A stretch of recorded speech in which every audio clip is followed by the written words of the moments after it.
And so basically, it's like an extreme case of morning sickness. I hate saying that. It's almost like your body is allergic to being pregnant. And it comes in all different shapes, forms, whatever. But basically, with our oldest one, Kezia, I knew I was pregnant because I was sick. I was literally waking up and being like, I was actually overweight when I got pregnant with her. Whole other story that'll come another time. And I, throughout her pregnancy, lost 36 pounds.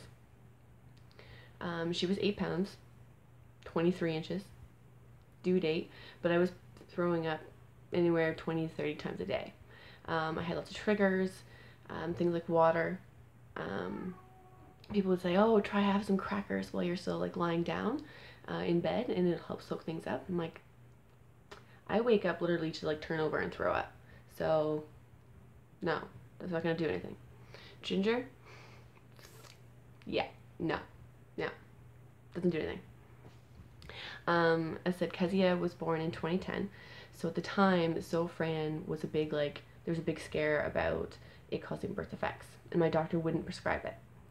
So, I smoked marijuana while I was pregnant with her, and that was the only way I was able to eat anything. Still, I was trying to like, a little bit here, eat, okay, suffer, a little bit, eat, suffer. Anyways, with our sons, I had none. I had like a week of morning sickness, and I was like, damn, this is what I'm like. It's like to like actually be pregnant, enjoy it. And then our third came along. HG hit bad, so bad, 40, 50 times a day while medicated. I was throwing up. A little bit of, I was literally surviving off of sherbet. Shout out to Zares for giving me, like, they gave it to me at cost, huge amounts. I had a deep freezer full of sherbet. Watermelon, these kinds of things was the only thing I could survive off of. Now we know that Zofran does not cause birth defects, and I had midwife care, and they were absolutely amazing. And I got home care with IV Zofran, and so that brought my vomiting down to like 20, 30 times a day. So I only lost about 25 pounds with Danica, the youngest now, but it really, really destroyed my teeth. I'm just going to be going in shortly for $500 worth of, which isn't, I know for some it's not going to sound like much, but that's literally their hourly rate. Because if I did them individually, I have a ton of cavities because of the vomiting. My liver was greatly affected. Just everything. It affects everything. I mean, literally ages you. So it did end up causing me to go into preterm labor with a placental abruption. I figure it's just because of all of the vomiting, because I was on bed rest. But I guess my big thing here is if you know somebody who has HG, one, don't mention crackers or ginger. Okay? If crackers or ginger actually did something, just don't, please. I know you care, but if they legit have hyperemesis, it's not going to do anything. Okay? It doesn't magically end. For some, with Kezia, I got a reprieve from about 14 weeks to about 17 weeks where it was just like, ooh, yay, I'm good. Then I came back. So don't tell them, oh, it'll end, blah, blah, blah. 3, don't say things like, oh, it means it's a healthy baby, healthy pregnancy. Yeah. We'll get more into this when I talk about our fertility, but it did not mean a healthy baby for us each time. Okay, we had HG pregnancies prior to Kezia, and they ended in loss. So that, for one, is just not, yeah, no. a lot of women get severely malnourished because of HG. Some of them do eventually die of complications either during or, you know, in the time after their pregnancies. Of course, we're excited to be having a child. So don't say that, you know, we shouldn't be complaining. Try having like an intense flu for 8 or 9 months straight, and potentially still taking care of other children or working. I worked through most of my pregnancy. And we have 2 other kids, but I also have a husband who helped a lot. So that's another thing. Be supportive. I don't even know. Just be there. So, like, my best friend was just, like, there. You know, help me out with things I needed, random, whatever. That's just a huge thing. I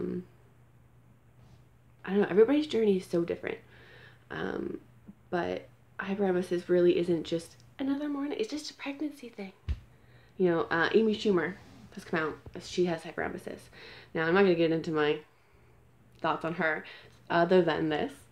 But I was pretty shocked to see in comments on her Instagram people saying, you know, oh, she's pregnant. What does she expect?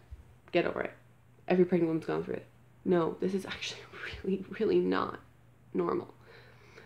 Except for some of us that are normal, but it's hell. It's absolute hell. So sorry, but F all of you guys who were, yeah. Cola. Anyone who's going through HG, cola seems to help a lot for a lot of people. For me, I've just never liked it, so it wasn't. I couldn't do it. I'm trying to think if there's anything else I want to say about this. I feel like there was so much more. I should have written down points. Oh, for anyone else who is going through it, check out the Her Foundation, HER. Because big shout out to them. That was what made the huge difference this time around. I had so much more knowledge, more support. Big shout out to Starr, Andrew Strong, and all of her work, because there was just so much. I had no idea. I had no idea the supports that were there. I didn't have that when I had Kezia. We were just starting out. We didn't have internet. I didn't have that. And I had horrible OB. Yay, midwives. Love you guys so much. Not that we actually have amazing OBs here in my town that I'm not going to mention. But when I had Kezia, they marked it as high risk because of our losses, and I had to go to a bigger, basically a city hospital, and the OB there was horrible. She at one point accused me of starving my child. Because, you know, I want to be sick.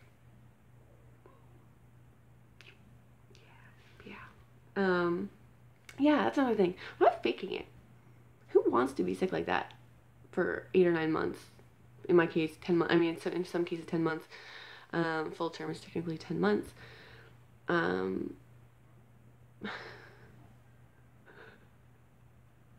Yeah, I wanted to get poked all the time and be sick and, like, literally sitting on the toilet throwing up into a bucket because you can't control anything anymore because you're just so violently ill.